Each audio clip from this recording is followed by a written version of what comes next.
And we are live, everybody. Welcome to the Café Hangout. It is John Pollock and Wei Tang. Thank you to all of you that have tuned in live for the Café Hangout. We have an action-packed show coming your way. Coming up during the course of the show, we're going to be chatting with wrestling historian, author Greg Oliver from Slam Wrestling. He's going to be chatting with us about his new book, The Pro Wrestling Hall of Fame, The Storytellers. So looking forward to that. Plus, as always, we're going to be diving into your phone calls immediately. So if you want to call in, do give us a call. The number to dial, 732-800-4423, or you can Skype in by searching for Post Wrestling. We can discuss any of the shows from Wednesday night, AEW Dynamite, NXT. We will have the ratings over the next hour or so, and whatever else is going on in the world of professional wrestling that you would like to discuss. Coming up this weekend, we've got the highlight of the month, Tito Ortiz versus Alberto El Patron. Oh, is that this weekend? The physical UFC championship and WWE titles on the line, Way. After all this time, a unification match between former champions that are going to do this on pay-per-view. That's a first. Yeah. Physical control of the maybe title. only ever. Yes, this will be happening, and I'm sure people will follow this along on Twitter because I don't know who is buying this pay-per-view. But if you are, please call in. I imagine maybe Brandon will find this show on Saturday. That's all going down. So if you want to give us a call, be our guest and join us on the Cafe Hangout. Let us start off with NXT, Way. What did you think of Wednesday's show? Before that, 3:30, we got Greg. Yes. Right? Yes. NXT. I really enjoyed the show. I liked it more than AEW this week. I thought it was a very well-produced show that moved a lot of things along very well with, I think, a clear focus in almost every direction. I thought this was a very strong episode of NXT. They've built up, obviously both shows are peaking for December 18th in 2 weeks. We've got Chris Jericho and Jungle Boy announced for 2 weeks from now on Dynamite.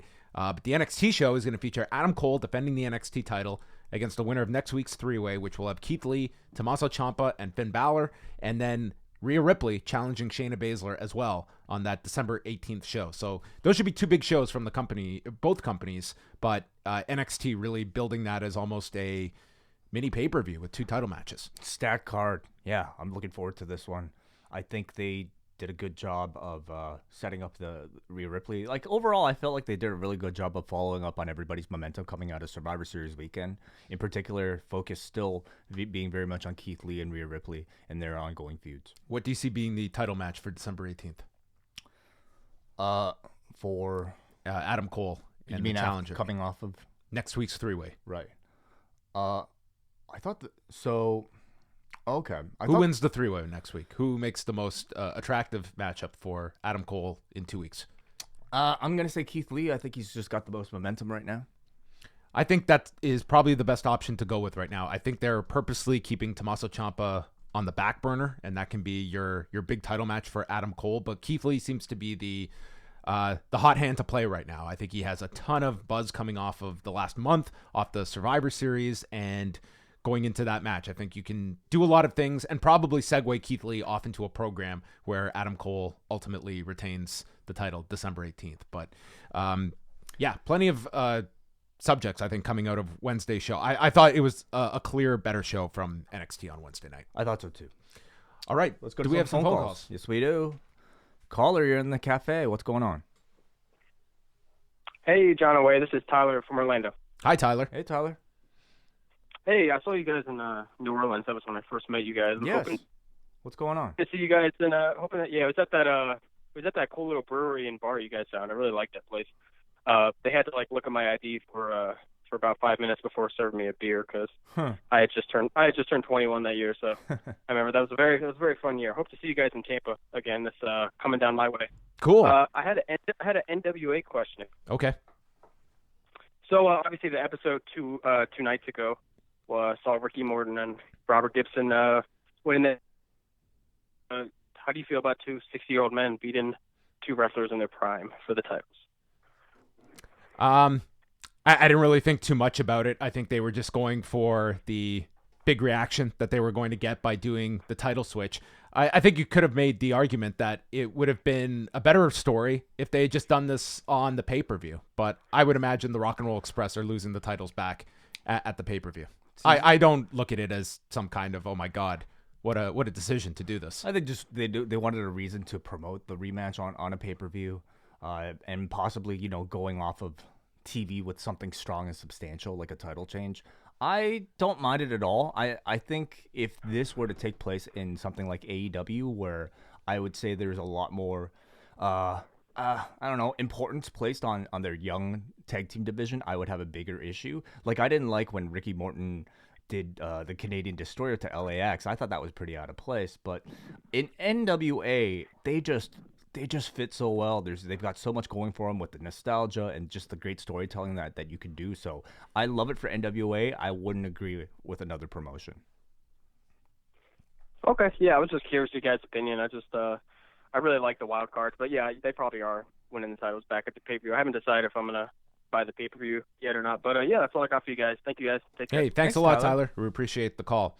Yeah, it's a very crowded weekend next week when it comes to both MMA and pro wrestling that the NWA finds itself in the middle of. You've got Final Battle and that Warrior 1 card on Friday. Saturday, NWA is going against a UFC pay-per-view, but I think NWA is so niche that they've got their audience, and the question will be how many of those people in their audience are going to be willing to spend money on this. Is the TV something that directs you to a pay-per-view where this is largely going to be a show that is sold on wrestling? And that's not been the calling card of this show. So what kind of response are they going to get from people for a 2.5-hour version of NWA Power? The nice thing is that it is $20, and for a show that you've been getting for free for a long time, and I feel like they might have a pretty good hardcore contingent that are willing to part with $20 just to support something like this, or even just doing it out of curiosity. I think you have to buy it by Saturday, and then it goes up, and that's $25. Right. Okay.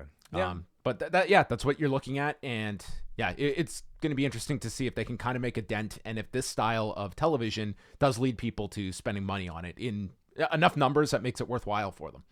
Back to the phone lines. Caller, you're on the air. What's up?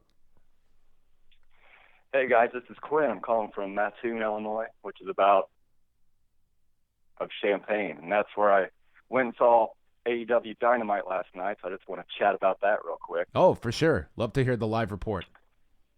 Yeah, it was, I'm going to feel or sound like I was drinking the Kool-Aid because I had a blast last night. I took my two younger brothers, and they're not real into wrestling like me, and they came away from the show just blown away. Like, I was pretty impressed myself, but the whole crowd there, they were just eating it up. Like what you guys talked about, Pentagon and Phoenix, on your review, and they are definitely faces. Mm-hmm. Boy, I know that. What did your brothers think about the show, and what kind of urged them to go check this out? I mean, did they need some talking into, or were they just generally interested to go see pro wrestling with an open mind? Well, basically, they're my defaults if I'm going to a wrestling show and no one else can go with me. But they both live in Champaign. So, we're in the fourth row, $60 a ticket. That's a pretty good value. So that got them in the door.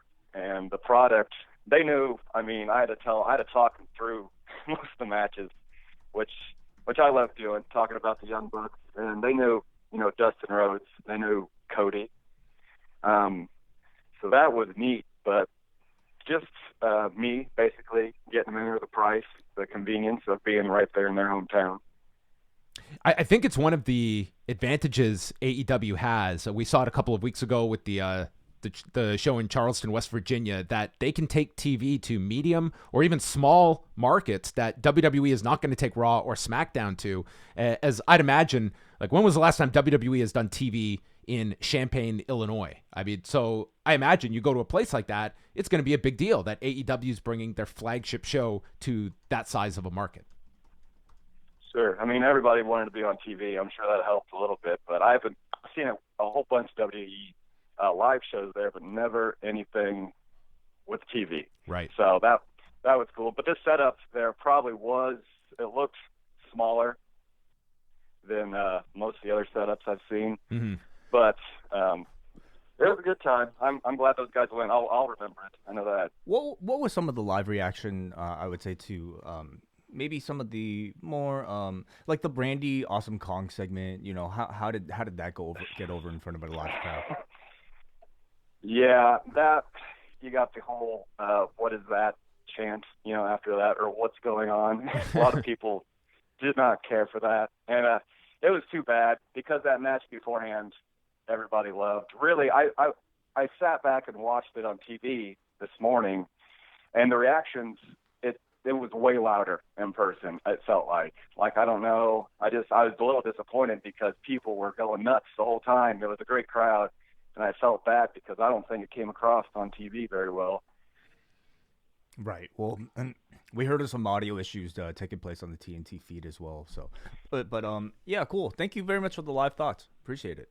All right, guys. Well, keep up the good work. Thank you so much. We appreciate it. Yeah, interesting to hear that, it is fairly consistent. You go to these shows that the crowd is a big positive, and it does still have that kind of party atmosphere for a lot of people going to these shows that whether they are lapsed fans or whether they've been following AEW. And that's kind of curious to see how they're gaining fans and winning people over that are maybe sampling this, like this guy's brothers, for instance.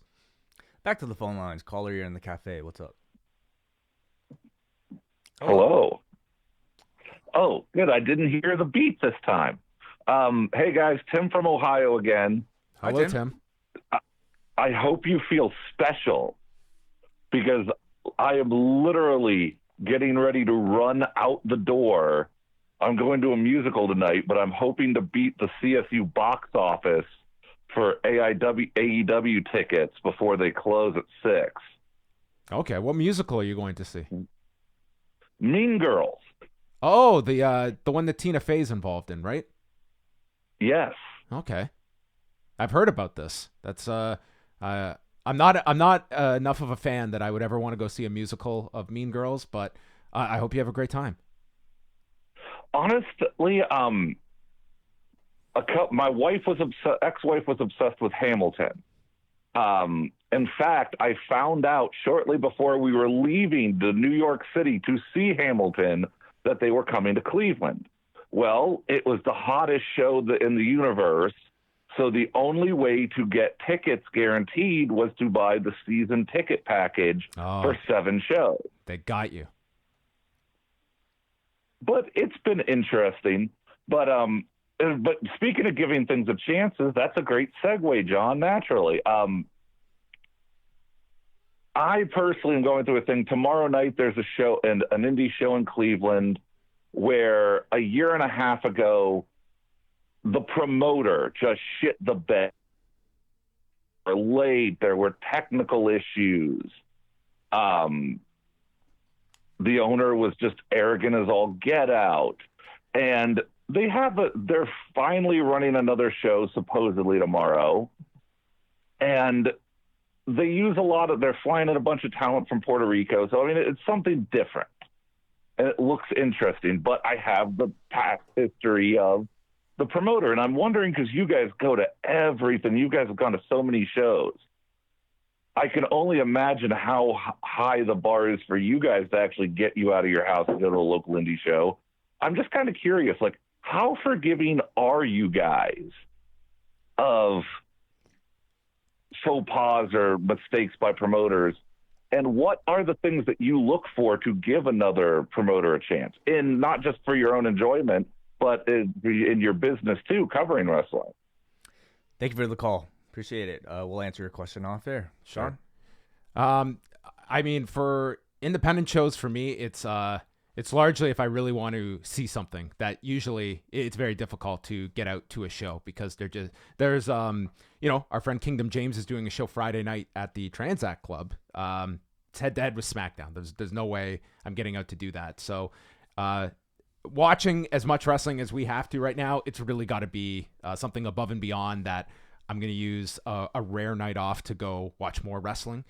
In terms of, you're going to run into stuff where guys don't show up or you're going to have cards scrambling. And I think people give, reasonable leeway knowing that it's sometimes that you are going to get stuff shuffled. MLW tonight, they were supposed to have Shinjiro Otani, had to switch things up at the last minute. Loki is now there in its place. Stuff like that is going to happen, and I think the audience understands it. And I think we have, not to say everybody, but I think there's been a larger movement getting away from, blatantly false advertising, things like that, because you're not going to be able to come back if you build up a bad reputation, because word spreads very quick in this day and age. So you have to be kind of playing by those rules with your audience and not trying to pull one over on them.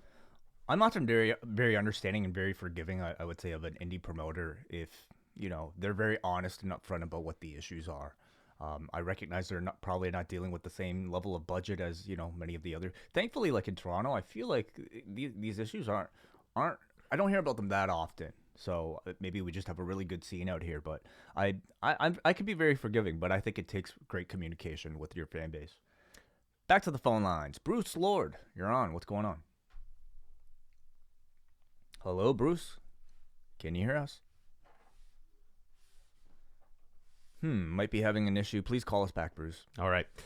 We will keep the phone lines open. Momentarily, we're going to be joined by Greg Oliver. We're going to be chatting about his new book, as well as the award he's going to be receiving at Cauliflower Alley Club next year in the spring when they do their annual convention in Las Vegas. And then as well, the ratings will be coming out later on this afternoon. I think a very interesting set of numbers to come out, and what kind of story that paints from Wednesday night, coming off of last week's dip for both shows.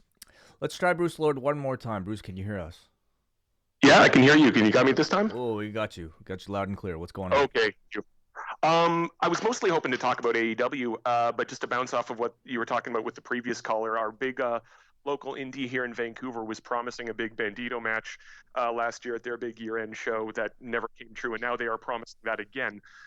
So I'm kind of right on the fence as to whether or not I'm going to trust them with that. But my point about AEW was just in response to some of the criticisms that you guys had and some of the folks in the feedback had about Dynamite last night with regards to folks like Trent and Sheeta losing, when they're kind of on a hot streak or they're the number one contender or whatever it is. I'm wondering if I could just maybe play devil's advocate about that. Yes, please. I think on the one hand, we have all of this talk about this being a sports-based presentation and wins and losses mattering. And I'm wondering if, to some extent, these sorts of losses are just a way of actually making sure that we don't get that sort of win-loss record completely out of whack and completely out of balance, so that when it does come time for somebody else to be heated up in the short term to become a contender, they at least have enough wins in their pocket to make that justifiable. And I think in a case where you have them running quarterly pay-per-views rather than monthly ones, where you have, a month and a half or something like that to get somebody on a really good win streak that leads towards a blow-off match or a title match at a pay-per-view, you can sort of afford to have them eat some losses in that sort of environment that you might not be able to in the WWE schedule, right? I mean, we have, we're accustomed to people who are number one contenders losing matches in something like the G1, or even in real sports. A really great team is going to lose to a mediocre or crap team 1 game out of 3 in baseball or something like that. So, I mean, it's still kind of early going, but I'm willing to give them a little bit of rope in terms of how they are using these losses as ways of sort of fleshing out the records and standings of the larger roster, I guess. Yeah, I think it's so early at the moment that you're just trying to be able to take some of these names and allow them to break out. So I think what you want to avoid is just outright parody, because I don't think that's what they need at this point for if you are a Hikaru Shida where it's going to be 50-50. I mean, if we look to real sports, I think if you had, week 5, your Monday night game is 2 undefeated teams, there's going to be a heightened interest in that. So I understand that need to, you build up towards something where the loss ultimately means something. So that to me is the payoff to someone going on that streak, is that when they finally lose, cash in your chips when it's going to be most advantageous. And hopefully at the end of it, you do have viable contenders. And I think they are struggling to just kind of isolate those contenders where you have the match. Like, there is no challenger right now that everyone is looking at for Riho as the match to do at the moment. So I think we're just looking for who is that person going to be, getting behind that person, and building them up to a degree where the record can be that momentum that allows people to demand and want that match. I also think it's really important to focus on, losers after the fact, just to tell their story, because if your intent is to give some value to somebody like Trent or Sheeta with the wins that they led up to this moment when they lost, I think it's just as important to tell what they're going through when they're losing, just to make sure that the emphasis is still on them. But thank you so much, Bruce. We got to go to our guest right at this moment, so let me just take a second and get him on the line. As well, all great points that Bruce brought up, and yeah, that was something that people were looking at. Very interesting to look at a lot of the feedback for AEW, looking at the show, and I think kind of deconstructing some of the tactics they're using right now, the volume of people that they're trying to get over at this point, and I think it's all very interesting stuff at this point. So we'll get into that further coming up, but at this time, we are going to be welcoming our guest. He is the co-author of the Pro Wrestling Hall of Fame, The Storytellers, that is out right now alongside co-author Steven Johnson. He is Greg Oliver, award recipient, the man behind Slam Wrestling, and joining us today on the Café Hangout. Greg, how are you doing today? It's nice to hang out with you boys. It was about time that we got you on the show. And first of all, I want to congratulate you on the recent release of The Storytellers. I got to pick up a copy of this over the summer, finished reading it. What has been the early feedback to this latest volume in the Hall of Fame series? I think the feedback's been good. We don't get as much as you used to, just in general. I mean, you've been around the internet a long time. Feedback's changed, right? You don't always see it. It can be on social media, it can be here, it can be there. You don't always get to see it, and that's a bit frustrating for an author. But I make a point whenever I, really like something online. I take a moment and try to find the writer. So not just online, if I like a book or whatever. So that's my Christmas message to everybody. Be nice to your authors.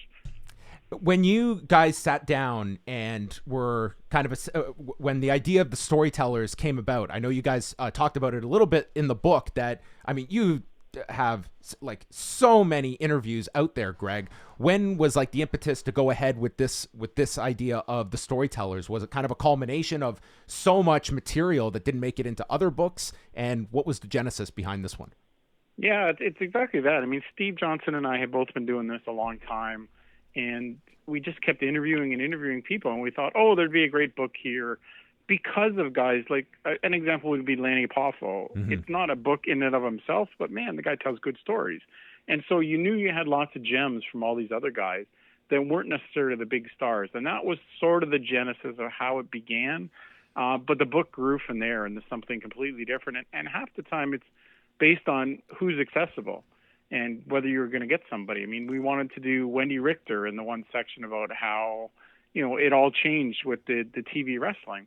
But, we couldn't get her, and so we went a different direction and talked to Paul Vachon about, being in the wedding on TNT and how that was very different than what he grew up with. So that's sort of like everything's got to be fluid. And Steve Johnson definitely drove a lot of this book, and I was along for the ride in many ways, but it is a team effort in the end. You need someone to pat you on the back. Do you still have those white whales that are out there that you have not had a chance to speak with, or people that maybe you would like to sit down with again to go more in depth than you have? Are there any of those names that are still kind of top of mind for you? Oh God, well, I've met the Undertaker, but never really done an interview. But he's got to have some fascinating stories.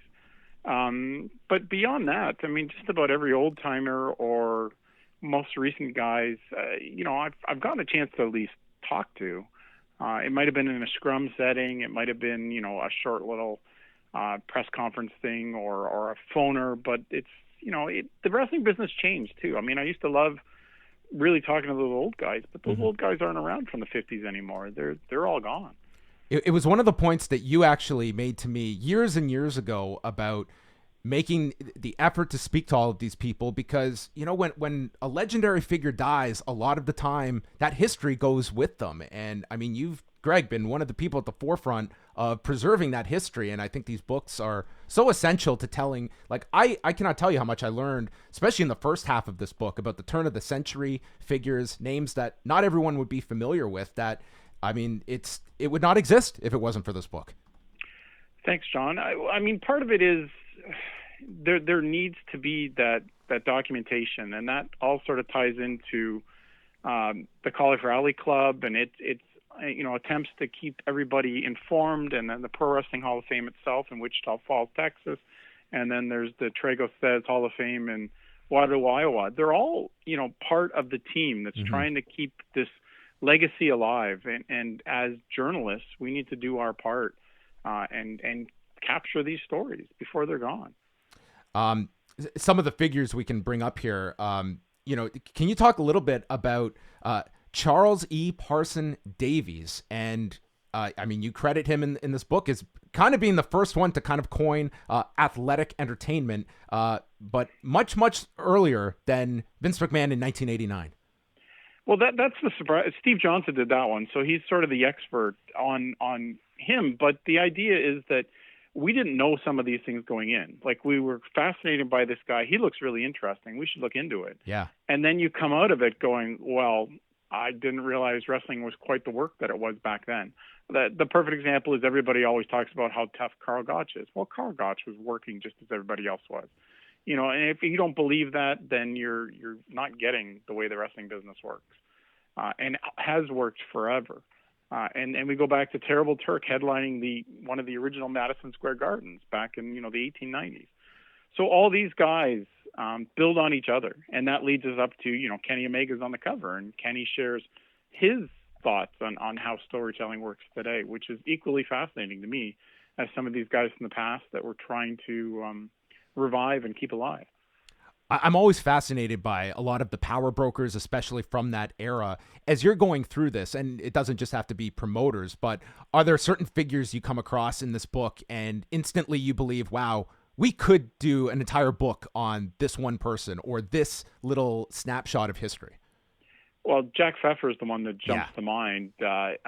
Simply because of the Pfeffer collection, which is at the University of Notre Dame. But the fact is that it's all one-sided there. It's all his letters that he received from other people. So we don't get a lot of Jack himself. And that was part of the problem when Steve was putting together that piece itself on Pfeffer. We had lots of information about him, but how much of it was true and how much was ballyhoo? He's a guy that knew how to work whoever he was talking to, whether it was a reporter, whether it was another wrestler and promoter. He's just a fascinating figure. Jim Barnett's like that too. There's a great piece on Jim Barnett in the book. And he's a guy that I wish I could go back to, going back to your earlier question, John. I had a chance to actually interview Jim Barnett. Not too many people can say that. And of course, I just wish I could go back and ask him 1,000 other questions about so much of the business that he was involved in. I'm going to really date myself here. I think I was 16 years old and went to an Apocalypse Wrestling Federation show at Cactus Pete's, a legendary venue in the outskirts of Toronto. And later that week, the promotion put up pictures, and Jim Barnett was at this show watching it with like 50 people. And I know the name Jim Barnett, but man, to have been like, here he was, I was seated from him probably 20 feet away for this entire show. I mean, just what a fascinating and influential figure that you just wish could have had that book that came out or had that really long form tell-all about, just all of his involvement, because what an interesting figure. Absolutely. And that it was Ron Hutchison's AWF show, and he's the one that actually hooked me up with him. And like I said, I wish I could go back to Jim Barnett and ask a lot more questions, but reality is you got one shot, and I did my best with it, and I got some fascinating stuff. As a Canadian, what he told me was he used so many Canadians down in Australia because the tax rules were different for them than bringing in American wrestlers. It's something that never occurred to me before, but it makes a lot of sense. Part of the Commonwealth. So those kind of things are little tidbits that help us piece together the history of wrestling. When you and Steven are going through like so much of this historical coverage of wrestling, do you guys have a pretty good like smell test at this point of like what kind of makes it for you guys? And because certainly when it comes to professional wrestling of any era, there is certainly that skepticism of what here is factual and what is kind of just being put on. Oh, absolutely. Yeah. I mean, there is a lot of BS. But, wrestling's a business where they have to promote themselves. So it's in their best interest to, put one over on whoever they're talking to. So you get a feel pretty quickly whether you find an old newspaper article, which is one thing, but if you find a family member, somebody who's always wanted to know more about their grandpa or their uncle, and Steve's awesome at digging those guys up, and I've gotten much better at it too. Then you get something you can trust in a different way. They may not know, and they'll be honest with you that they don't know all the details, but the facts you are getting are not wrestling facts, they're personal facts. And those are a little more trustworthy, I think, than what the record may have been in that newspaper article talking about this guy coming to, Richmond, Virginia. The most trustworthy people in the pro wrestling industry are the ones who have no connection to the pro wrestling industry. Yeah, because they're not trying to work yet. Exactly. There's also like a really great look at just pro wrestling media in general and kind of the coverage. And where do you think that things, just in your own career, Greg, have evolved over the last number of decades, and where we are now when it comes to covering this industry that, yes, more open than ever, but you still have a certain level of a guarded nature depending on who you're speaking with, and always trying to be able to kind of see what are the undertones here of whatever message is being put out there. The turning point really was the internet, and we didn't know it at the time, but it was a great equalizer.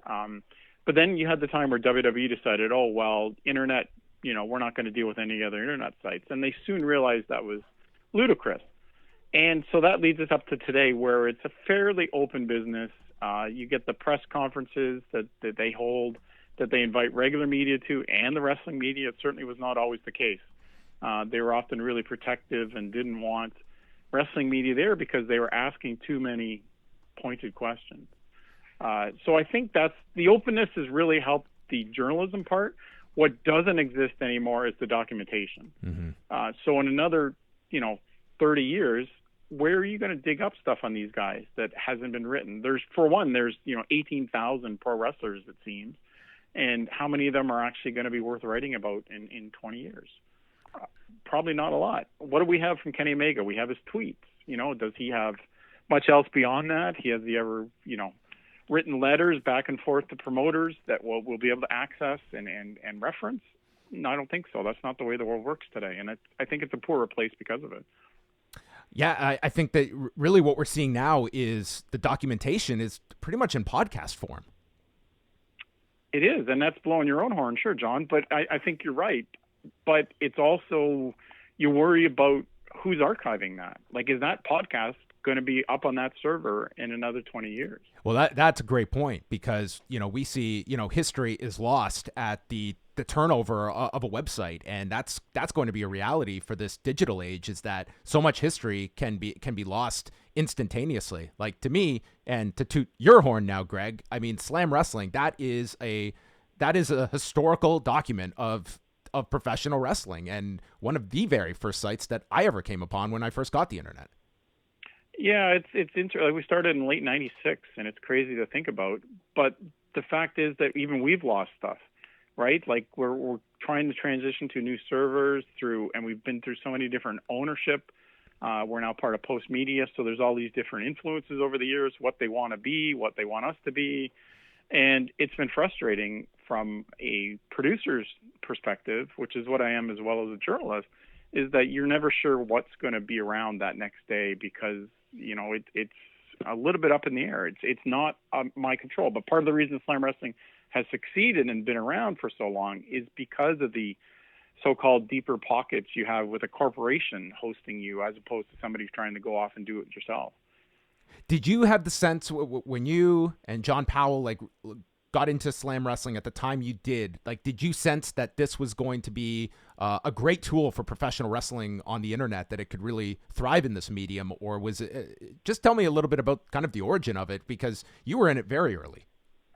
Yeah, well, I mean, the bonus was the Sun Media chain had the Bret Hart column in the Calgary Sun, and there were columns in the Ottawa and Toronto Sun. So we had content.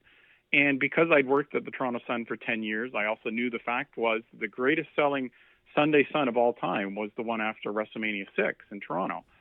That's changed since then, but I mean, at that point it was. So why wouldn't they greenlight a pro wrestling site when you had some content already? What we didn't really anticipate was how it would grow from there. It was a big help at the time. WWF had a office right in Toronto, so they were regularly bringing in talent, people for us to talk to. And, people for us to fight with, and Carl DeMarco and his stubborn ways of, again, how the internet was not something they really understood. And that took time for them to get to the point where, okay, we're going to deal with these people like we would any other journalist. So that was sort of it. John and I didn't expect it to be doing it this long, that's for sure. And I'm not even an employee, nor is John anymore, but we still run the site. And we've got guys who've been writing for us for 20 years. It's crazy.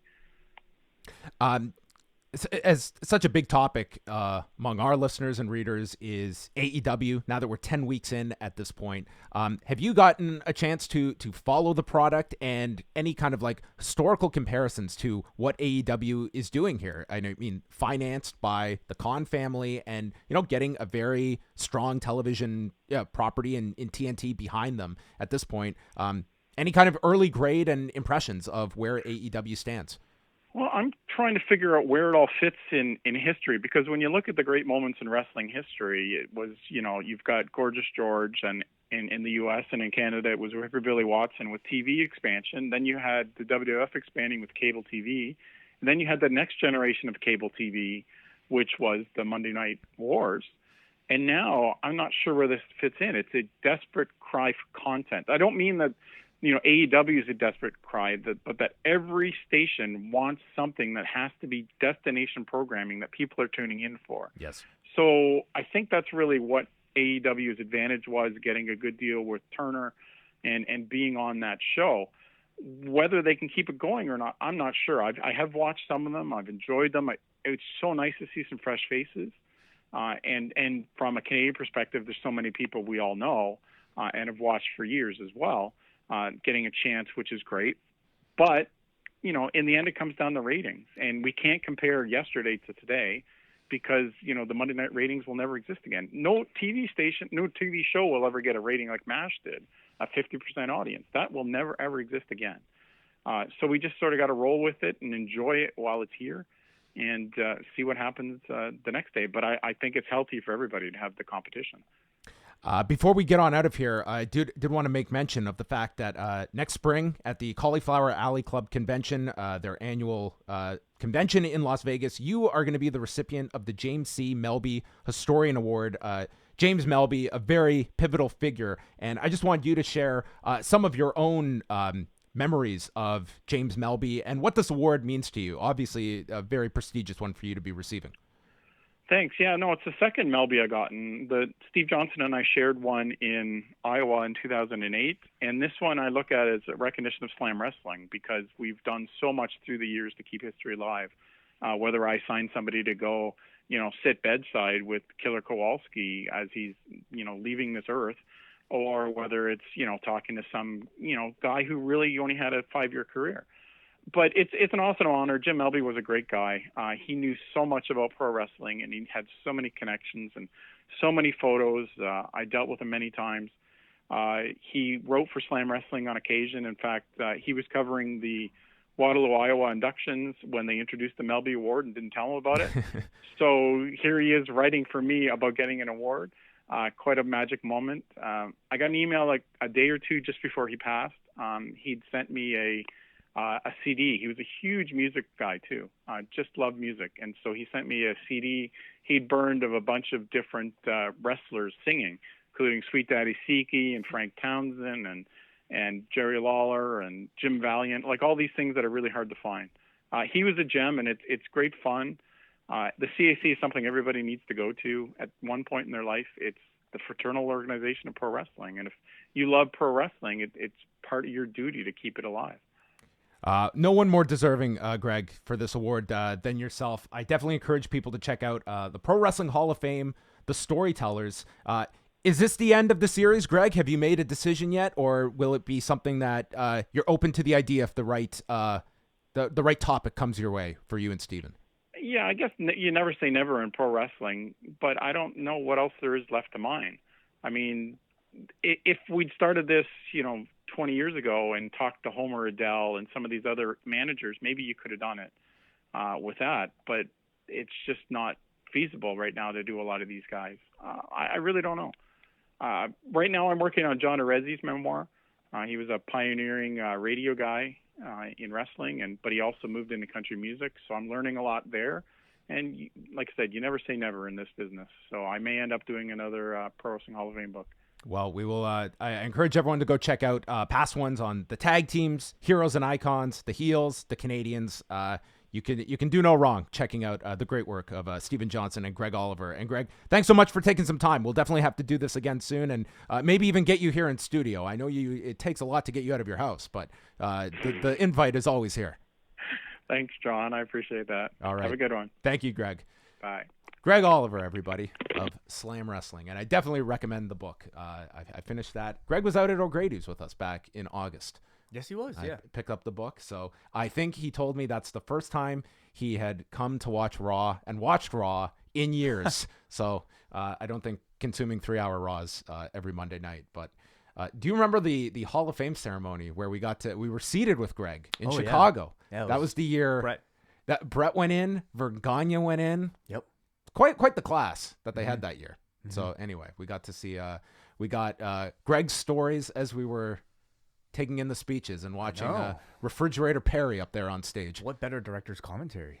That was it. Yeah, that was it. For the duration of the show, we are going to get to ratings, and we are going to get back to phone calls as well. So if you want to call in, the phone lines are open. 1-732-800-4423, or you could search us on Skype, Post Wrestling. What was your match of the night on NXT? Oh, I think I really enjoyed the main event. The 6-man was really strong. Fantastic. I really enjoyed Cassius Ohno against Matt Riddle, and I thought Morrow was also back. There's actually video of him coming out and getting a standing ovation there at Full Sail. I thought, it was just a seamless return this week. They did not bring up anything, just went right into the call. But I thought Morrow calling Cassius Ohno and just the references he can work in there really worked well. I mean, I thought Nigel was very important for that particular match as well. But his voice was sorely missed, and I think it just adds such a great quality to that entire team, and the polish, I feel, of the entire product overall. I also really enjoyed. I mean, I really have to give props, I think, to Xia Li, who to me seemed to cut the most substantial English promo she had to do to date, and I thought she really did well. Yeah, she did fantastic, and I thought the match was a great showcase of her abilities up until this point. Still far from perhaps main event, like she's even very new, picture. but I see a lot of potential in her that 2 years from now, like she should be a long-term project, and it is shouldn't be on the main roster, should not be throwing above where she's in the shallow end of the pool. Getting in on USA was a huge step for her, and I think this was probably the biggest match of her career, and I thought she did really well. Kushida as well, I really have to commend them for that video package. Man. Like 60 seconds. Yeah, that was great. This is again part of what I really feel AEW could benefit from so much, and I feel like this was almost a direct challenge to say, hey, we have a brand new Japanese star who doesn't speak that much English himself, and yet we're able to tell this very fascinating, relatable story with him. And I think AEW has shown that they can do that with Riho as well. But they just haven't for whatever reason. But it's not like you need a great investment of time. 60 seconds. I know what Kushida's fighting for. He's got a little adorable little girl. That's all you need. Yes, that's all I asked for. I like the story of he broke his wrist and at the end just does the point. Yes. He's like, I'm back. Perfect. Back to the phone lines. Caller, you're in the cafe. What's going on? Hello. Can you hear us? Hey, how's it going? Can you guys hear me? Yes, we can. What's going on? Hey, this is Varush from Phoenix. How do I say your name? Varush. Yeah, but Varush is fine. A lot of people say Varush. That's fine. we've been playing the Butcher of Butcher and the Blade fame when it comes to your name on the feedback, so I apologize. Oh no worries. I want to I wanted to let you guys know that this is a really busy time of year for me. I'm a FedEx driver, and you guys really help me get through the day and everything. Oh, I can imagine. Yeah. Wow. Thank you. Yeah, but thank you. What are the couple days leading into Christmas like? Is it just utter insanity? Is that just that's got to be the highest volume days of the entire year? Oh no, actually today and tomorrow are actually the worst because of Cyber Monday. Oh, wow. So you get more now than you do right up until, for all the people like me who saved their shopping till the last 2 days.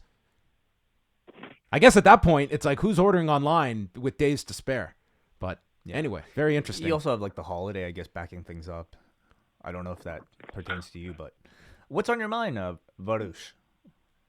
Well, so I was thinking about AEW and their, the women's division and how they've been struggling to kind of establish it.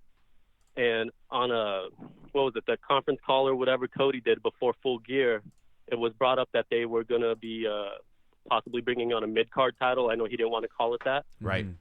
But with them kind of struggling with the women's division, do you guys think it's even the right time to even try and establish a whole new division? Or I mean, it seems like they're already struggling as it is with past the main event and tag team scenes. Those are great, but it seems like they're struggling past that a little bit. What do you guys think? Yeah, I don't think now is the time. The best idea I heard was that being the title for Cody to establish and make it your, 1A, 1B with the AEW title. At the moment, Cody is he's good. He's got his programs lined up. I don't know if you necessarily need to introduce a title now. On the devil's advocate to my argument is that doing some kind of tournament and a focus gets a lot of guys involved and all have a central direction of establishing this title, that it at least gives, you can put a match out there and that's the story. Everyone's in this tournament for the title.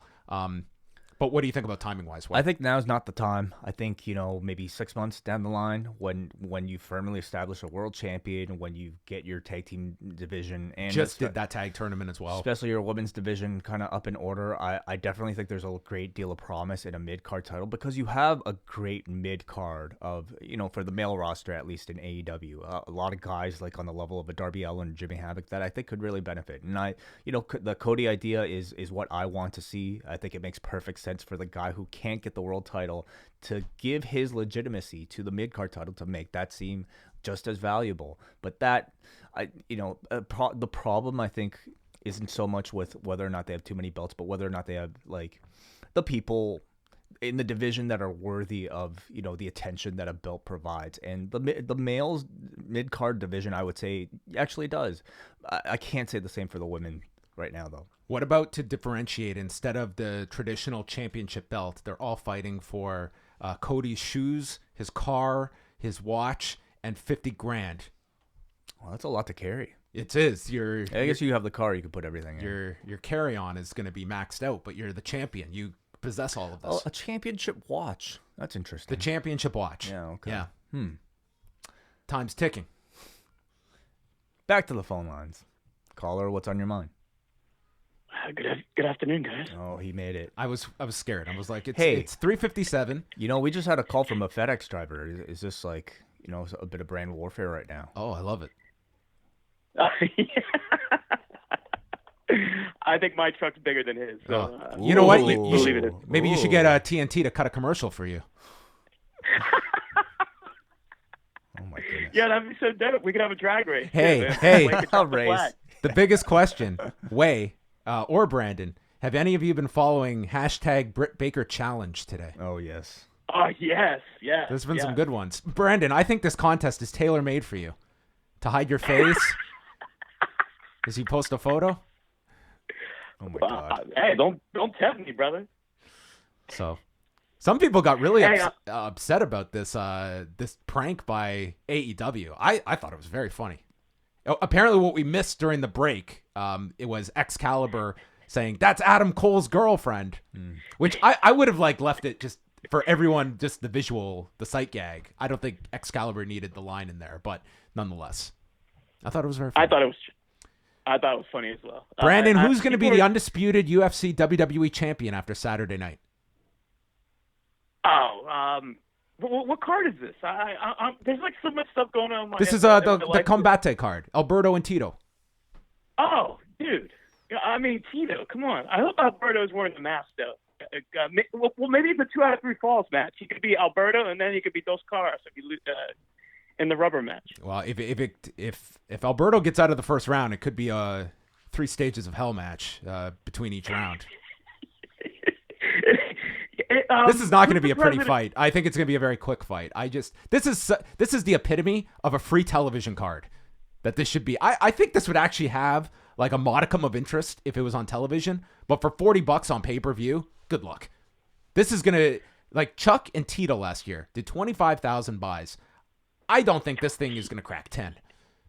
It's going to die a horrible death. Who's the president of Combate Americas? Campbell McLaren. Did you see the list? Did you see his top fighters list of all time and who he had at number one? I know that he had Tito ranked above John Jones. But is that not? I looked at this. You can't take Campbell McLaren is a promoter through and through. Okay, he is there for everyone else's enjoyment. But do you have the list handy or no? I don't have it on me, but I know he had Tito above not only John Jones, but he had him above Daniel Cormier. This was wasn't the list like top 10 current fighters as well? Like this is now. This is not even like all time.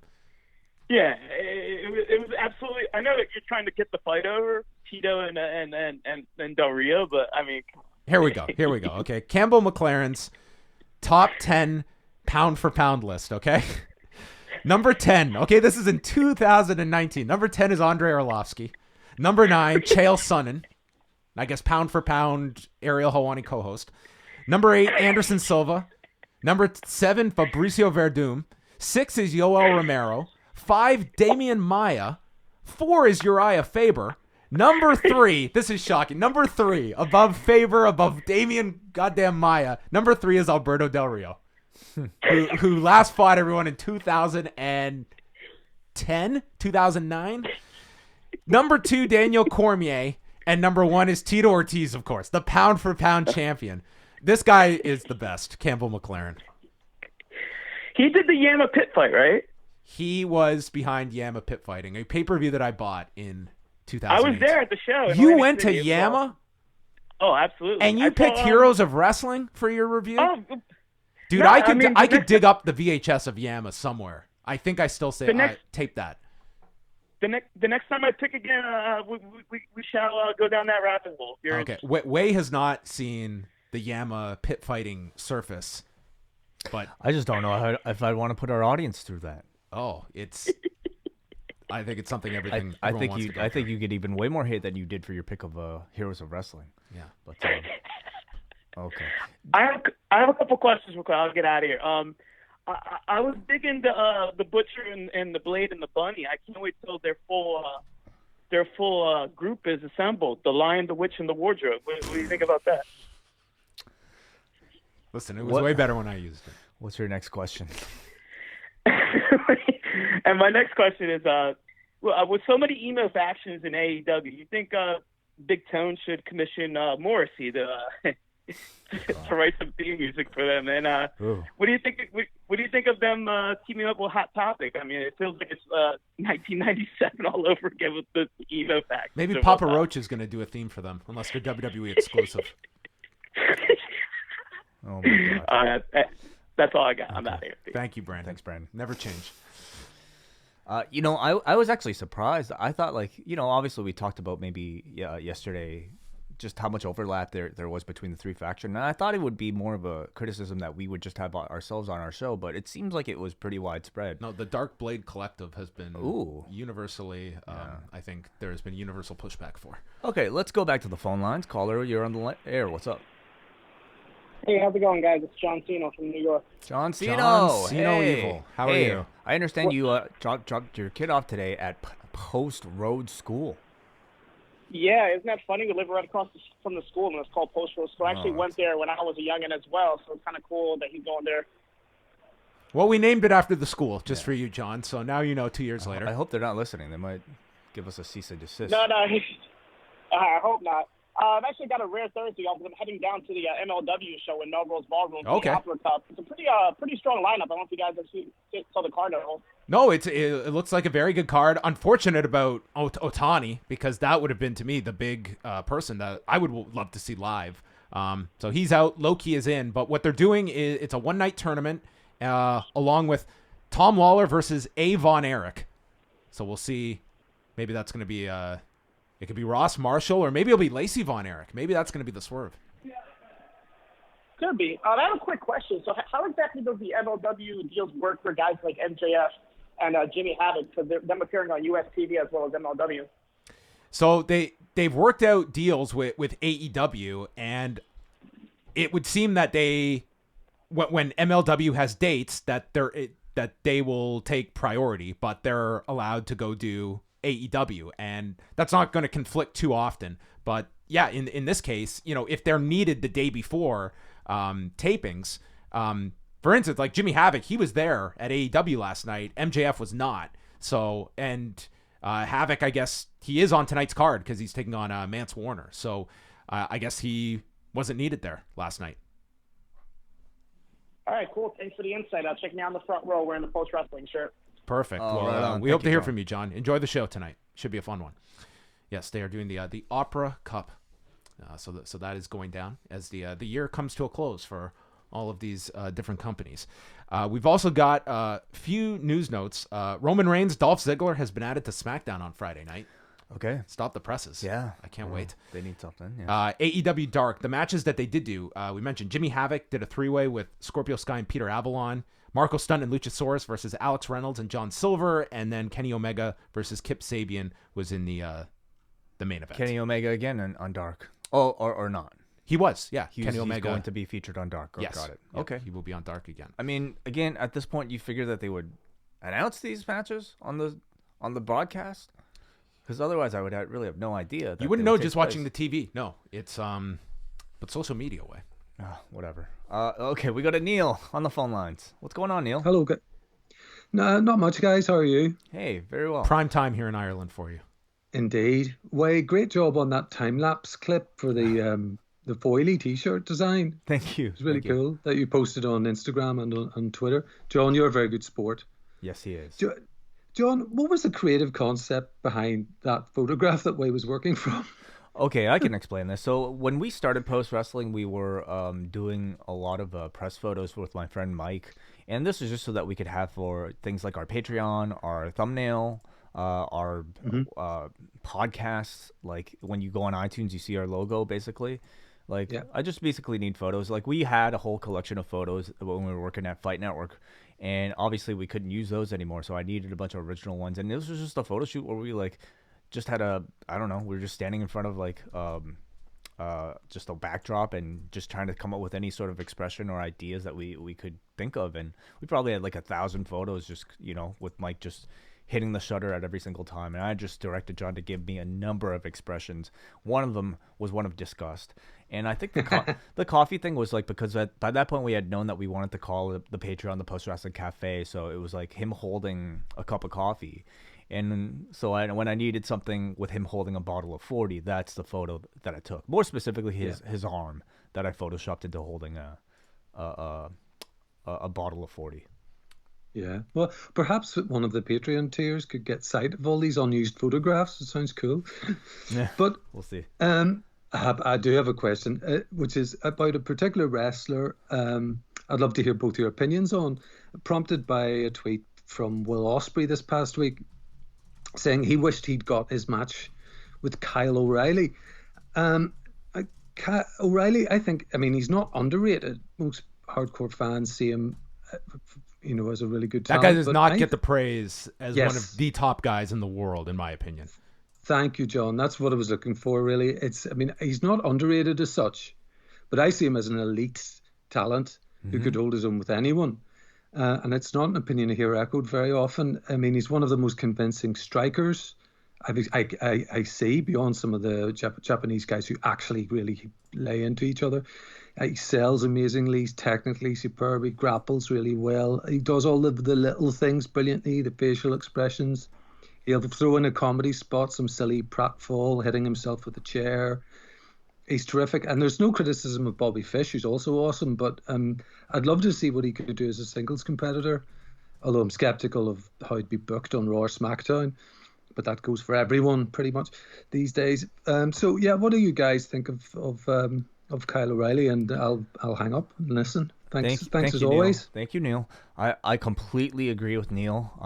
He's one of my favorites to watch, and I think he's in a great role right now, being a part of Undisputed Era, because certainly if he was a single star, given like definitely his smaller stature, like I don't know if we'd see him on 205 Live. I certainly wouldn't see him. I think we would see him in like a prominent position on the main roster. He'd be like an Oni Lorcan, I think. Yeah, He'd be stuck in there. So and yeah. Also, as part of a tag team, I think he's in a perfect position.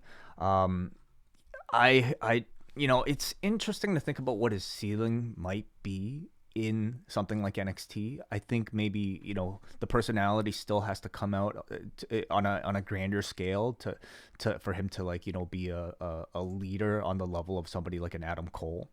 But in ring, like, he is, I think, one of the best. I think he's really showcased a lot. Like, he doesn't get a lot of speaking roles, so in lieu of that, like, he does like the playing the belt, like the guitar, and he gets like those witty one-liners that Braden and Davey always love. Yes. I mean, he gets a lot of personality in there that was not something that you always associated with Kyle O'Reilly. I think he is a perfect example of someone that really benefits playing off of that group, as opposed to had he just been thrown out on his own. Yes. But I could see, like, I don't see any reason he couldn't thrive in a singles run at some point, but I would be very cautious if he got thrown onto Raw or SmackDown, because I just feel he is someone that is tailor-made for NXT and just wouldn't be understood on Raw or SmackDown, and might work against him. But I think the world of the guy in terms of one of the top guys that WWE has on any brand. We await the ratings, and a number of people actually in the chat room are already reporting that they we've got the numbers. I don't have the breakdown yet, but okay. AEW, we only have total viewers right now. 851,000 viewers for AEW, 845 for NXT. So a difference of 6,000 viewers. AEW edging them out in total viewership, and momentarily we should have all of the breakdowns as well. But very close. AEW way up in total viewers. NXT up from last week. Not a gigantic increase, but AEW, the last week's number of 693 or so. So they rebounded significantly in viewership this week. Yes. And what does this say about last week's ratings to you?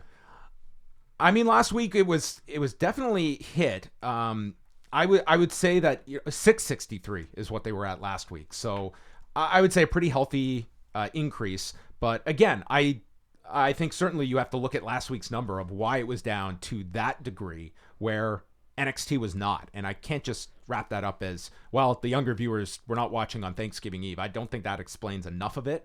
But I would say this kind of quells those concerns somewhat, the fact that they were up to such a almost 200,000 viewers here. I'm seeing reports on Twitter of people reporting that the breakdown of Prime demos, AEW 0.32, NXT 0.29. So very close. Sorry, repeat that again. 0.32 for AEW and 0.29 for NXT. So AEW would have squeezed past them just by 0.03. Still, it's very close. It's very close. So, I mean, I think this is a very good sign for NXT, and I'm sure they're very happy with everything that has come out of Survivor Series weekend. This is a week where, you don't really have sort of the obstruction of like Thanksgiving or anything. You're simply left with what are people interested in, and it very, very much appears to be that people are equally interested in both, with, I think, great upward trajectory for NXT right now. Yeah, I think it's good that NXT is kind of stabilizing that. As much as AEW's viewership was up, they were up slightly as well.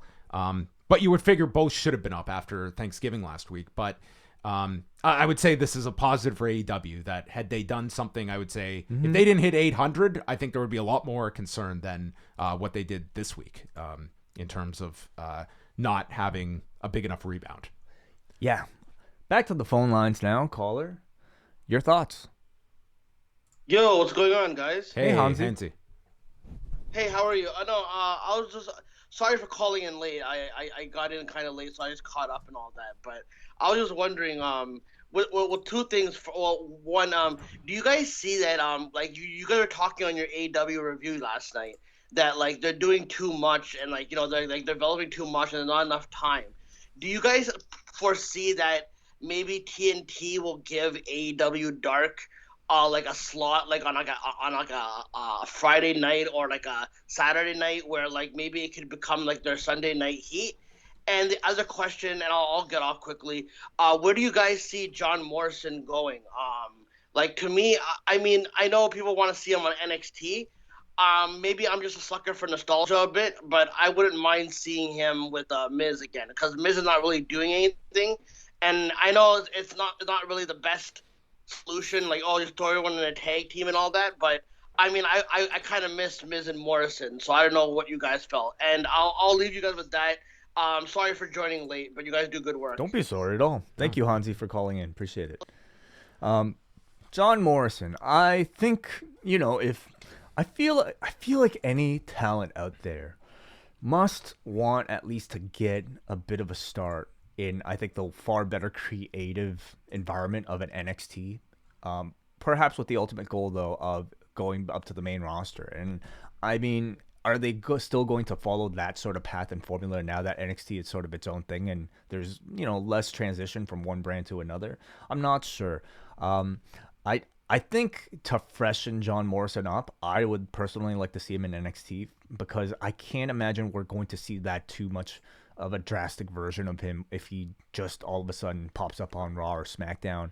And I can't see him being placed into like an upper main event level right away amongst that group of people. I really just see him as like, a Lashley level type of like mid-carder, whereas I think in NXT he would be a main eventer.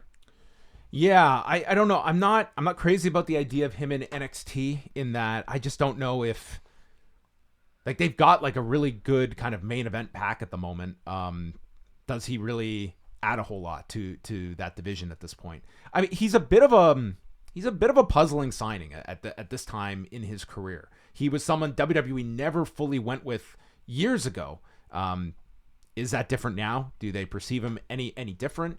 And what's he also looking to do? Like at his age now, he does have outside projects. Is he looking to come in and be on Raw or SmackDown and have that kind of full schedule at his age now? Or coming back for a limited schedule?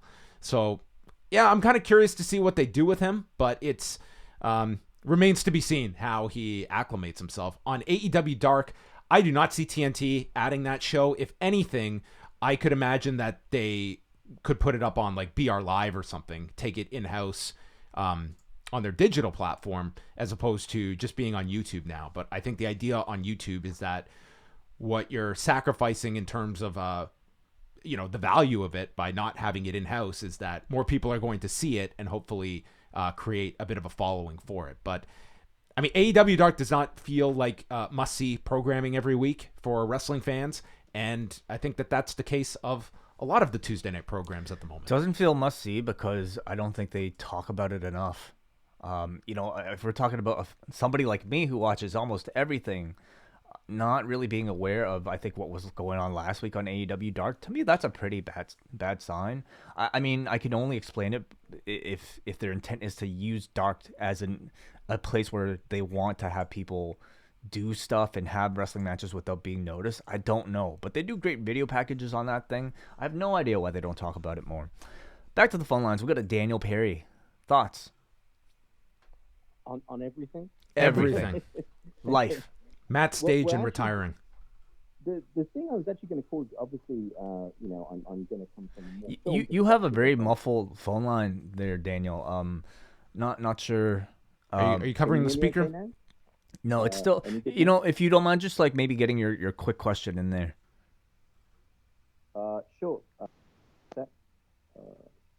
No, basically it was just about WWE's kind of film output and really kind of what they're looking to do, next year with Paramount, with obviously doing a big theatrical release, and really kind of what they're looking to see. I haven't really heard a huge amount about their WWE Studios project, so I was just wondering if there was any more news on that that you guys have heard. Thanks, Daniel. Nothing significant. I know that they have that film coming out that they did with the Miz involved and Becky Lynch, but a lot of it's just with the Marine. It's not a Marine movie. I thought it was like something another film that they've done. I mean, they got the Big Show Netflix thing. Yep, that's right. They're looking at that. They've talked about the idea of doing more projects like they did with the Andre doc, maybe getting to that, and then it's partnering with other studios for, they're not going for their in-house budget to put out theatrical releases. They've clearly gotten away from that, and I think they're looking to kind of mitigate risk when it comes to big projects for WWE Studios, which has not been, in the history of WWE Studios, like this has not been a solid home run sector of the business for the company. I feel like it's been, how long has it been? Like 13, 12, 15 years? The Kane movie was 2006. Wow. That was the first one. Yeah, I don't know. Must be worthwhile for them to keep it around on some level. Let's go to Jake. Jake, what's going on? Hey, gentlemen. Good to talk to you again. Good to talk to you. What's up? Yeah, thank you. So first of all, before I get to my wrestling question, Wade, did you get a chance to see the latest Black Widow trailer? What do you think so far? It looks really interesting. It's definitely more of a small scale movie coming off of Infinity War and Endgame. So I definitely look forward to see how they explain her backstory, which is definitely shrouded in a great deal of mystery. But I'm really interested in seeing how they play with the time period as well, because I think parts of it will take place before everything, but then this is supposed to be firmly situated between Civil War and Infinity War, so I'm kind of curious to see how they link everything up, and also doing it in a way that feels like it's a good send-off for Scarlett Johansson. Yep. Yeah, a great send-off for Scarlett, so I'm looking forward to it, taking place after Civil War, so actually I just want to talk about New Japan Pro Wrestling, if you don't mind. Yes, please. Yeah. So Wrestle Kingdom is just a month away. I'm just very excited about it. Maybe a couple questions here. One of my favorite angles of the year, for wrestling this year, was definitely when Kenta turned heel and joined the Bullet Club and attacked Shibata. I don't know. Are you guys hearing if there's going to be any sort of follow-up to that?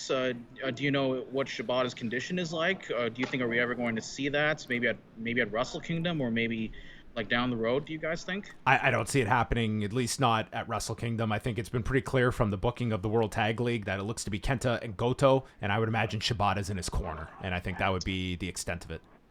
Oh, okay. All right. I appreciate it. And also, John, I actually just listened yesterday to your latest Post Pure Wrestling with WH Park, and I really enjoy it. So both of you do a lot of great job on this. And a question regarding the new American spin-off company. Are you hearing an update on when that thing is going to roll out? And I'm just a little curious of if that's going to be a feasible experiment for Bushiroad and New Japan, considering what kind of venues they're going to put in for the American spin-off company. Yeah, I don't know when they're going to start their tours in 2020. They've stated that it's not going to be at the expense of New Japan shows. They're going to still run the same number of shows in Japan, and this is going to be in between tours. So it's going to be just more tours, and they're looking at 1,500 to 2,000 seat buildings. They are not looking to come in and run major arenas with these. The idea is to get more people to sample the product. I'm skeptical if this is ultimately going to work, and I don't necessarily seeing it being of interest to people that are not already following New Japan. I think if you're trying to attract new fans, I would be looking at increasing your television presence beyond Access TV. I think that would be more of an inroads in the U.S. rather than just live events in small venues that, unless they're loaded up shows, I don't think you can have too high of an expectation in terms of what they're going to be. They're going to be New Japan house shows. And I'm wondering if some of the biggest stars like Okada and Tanahashi will even make any special appearances. I sure at least hope so. So, just regarding about that. So, that's a couple of questions, and hope you guys have a great holiday, and hope you guys have a great trip to Japan, and really enjoy the Patreon content every week. So thank you, as always, Jake. We Thanks, really Jake. appreciate the call. Thank you. I think you do. I think all of those tours have to have one guy on it, but I don't necessarily think you're going to be seeing all of them. I don't think you're going to see shows that have Okada, Tanahashi, Naito. I think you'll get one of those, and it's not going to be every single one. No. Though at the same time, they need something. They need a hook for every single one, and certainly that would be a role for the U.S. champion. But I do also wonder somebody like a Will Ospreay, some of your non-native Japanese guys, but are living in Japan. How often Like, could he be a mainstay? I think on some level, you need a big. You enough can headline mainstay. with Will Ospreay. Yeah, for sure. So I mean, that's Kota Ibushi. Like, they do have enough people to like get people to come back for every single. Of the main guys, you can like circle them in and out, but I would not want to be sending all of those guys on a plane in between a tour to go do 3 shows here in front of 1,500 people a night. Yeah, exactly. And do you see these shows really getting much traction at all as a draw for World, or are they just house shows? No. I think that they're almost the WWE's version of Starrcade. Like, that's how I'm going to view these. Are they essential viewing? No. I think most people are going to listen after the fact, and if they get a match recommendation, they'll go check that out. But unless it's like a big show that they promote, I just don't know how many people are going to carve more time into their schedules, because every weekend is going to be crazy. Everyone is going to be nuts, and it's going to be what is my priority, because I can't watch everything. And if this is just the equivalent of a nice Cork and Hall show, then I don't know how much people are going to put stock into it. That is going to I guess wind things down on the show. For the ratings breakdown, stay tuned on the site, as we will have all that. Oh, they just went up here. So posted it? Let's take a quick look here. So AEW, as Wei mentioned, they won in the key demo among 18 to 49s, 0.32 to 0.29. And then in comparing the rest here, it was NXT actually winning among people 18 to 34 by a margin of 0.01. So that was the margin of difference between those two. They also won among females 12 to 34 by the same margin. People 12 to 34 was AEW.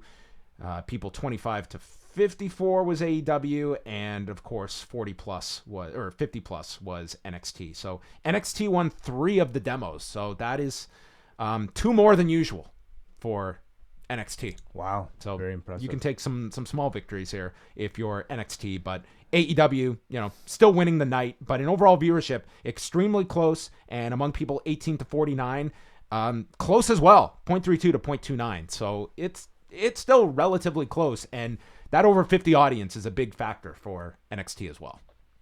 Yeah, very good. Very cool. There you have it. That was Wednesday night's numbers. Anything surprising to you? No, not so much. Do you see 2 weeks out, that December 18th being, this far out? I would say, what do you weigh more, 2 NXT title matches or Chris Jericho wrestling on TV as the more against attractive Jungle option? Boy? I think NXT has the better looking show right now at the moment. I think the women's match is the biggest match of the 3. Sure, yeah. I think people can viably see a title change happening, and Yep. Shayna's loss being something significant that they've been building up to for so long.